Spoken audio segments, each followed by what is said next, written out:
Hello, class. I'm excited that you're getting to read this novel, Francis and Stephen's The Heads of Cerberus.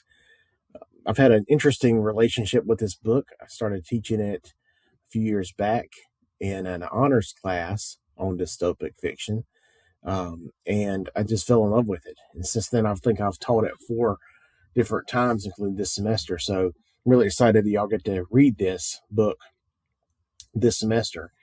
The first week should have prepared you for what dystopic literature looks like. I hope you enjoyed watching Shrek through a dystopic lens, and you can see some of the kind of tenets of dystopic fiction in that film. And as you're reading this book, I hope you are starting to notice some more similarities. And I'm not going to be able to spoil a lot of the book in these presentations because I want you to read the books and pass the quizzes. But I thought at least I would share with you some of the major things about the book in general. And as you see, the subtitle of this presentation is essentially an origin of the American dystopia. And I would classify this book as probably one of the earliest ones in American literature. The only book that's kind of before this that I've found is Jack London's The Iron Heel, which I taught in the honors class at the same time I did this book. The Iron Heel basically is about a man who basically fights against the government, starts a shadow force to overthrow the government, and kind of tries to take it over. So in a lot of ways, that book is the precursor to this book. This book, you'll see a lot of that play out as you read it over the course of the next few weeks, but it is also works a little differently. There's a lot of fun elements in it and a lot of things that are just kind of like, wow, she was way ahead of her time with that. And as you read the book, you'll get to explore more of that as the semester goes on. So I hope you'll enjoy it as we continue to read the book. Now,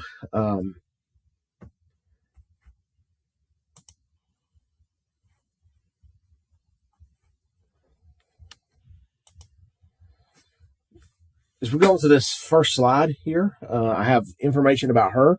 So her real name was Gertrude Barrows Bennett, but she went by the pseudonym of Frances Stevens. So you might see those names interchangeable if you do more research on her. I got her birthdays on there as well. The big thing about her, though, is that she was writing for pulp publications early in the 20th century. And so pulp, which eventually turns into what we know as science fiction, horror, fantasy, those kind of publications, that's what she was writing at the beginning. And that audience in the early 20th century was rabid. They read a lot. They read a bunch of different types of materials and different types of writers, all writing in the same vein. Probably the most famous of the writers of this kind of generation is H.P. Lovecraft, who was, writing science fiction, fantasy, and horror all at the same time as this. The comic books that emerged in the early part of the 20th century, pre-World War II, are also coming out of that pulp tradition as well. And so you'll see a lot of elements in the book that you might think, well, what that was kind of weird that would be there. That would be kind of weird to have that moment in the book. That's kind of part of the way she's writing the book in general. So there's a lot of moments where you're thinking, well, that doesn't quite make sense. Those are the things I want you to pay attention to. Those are the things I want you to kind of make a mental note of and come back to as you read the book and see how it plays out. As the other content on the slide says, she is credited for creating dark fantasy. And this definition of dark fantasy is really important to understand. The book will fit a lot of the definitions to a T. So you'll see science fiction elements, horror elements, fantasy elements in there. You'll see humanity threatened in the future world they go to in the book. But from our point of view in this class, even though we go to the future, we have kind of a fantasy realm, we have all this other stuff that's going on. I want you to pay attention to how she forecasts what she imagines the future to be like. That's the dystopic part that we're going to be looking at throughout the course of the next few weeks. Just one of the things I think is so brilliant about the book is the fact that it is so well written and has a driving kind of narrative that makes you want to keep reading the book. And that's something I think you'll really appreciate as you read it going forward.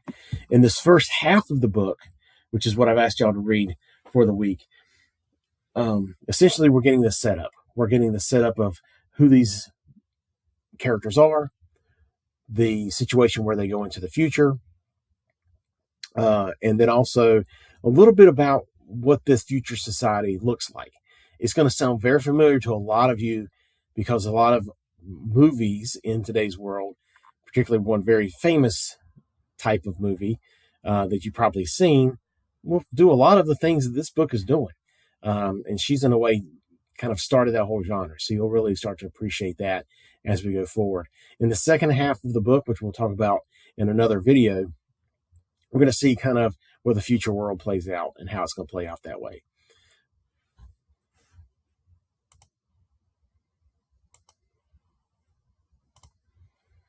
Now, in terms of the central characters, there are more characters in the book than this.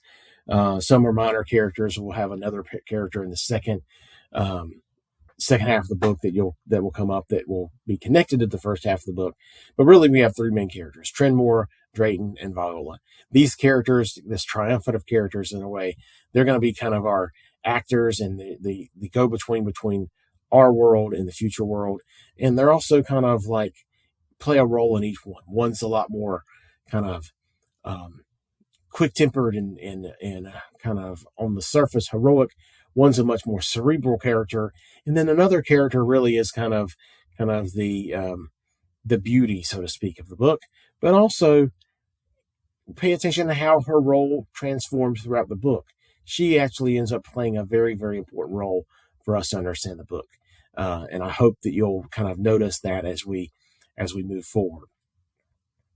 From this early part of the book, you're going to see some of the kind of key tropes with each character and what they're who they are, what they're about. And then you also see how that kind of personality type does or doesn't work within the future society and the dystopic world they're going to be going to. So again, as you keep reading it, I think you'll learn to appreciate it quite a lot. And then here's one of the key sources that you could look at if you want more information. This is from her collection of dark fantasy tales and an introduction that explains what dark fantasy is in general. Her place in the American literature is so vital and so important and underknown and not well known that it is super important. So I hope that you will appreciate the book and enjoy reading it and start looking for dystopic trends and thoughts and connections. And we'll talk more about it in the coming video.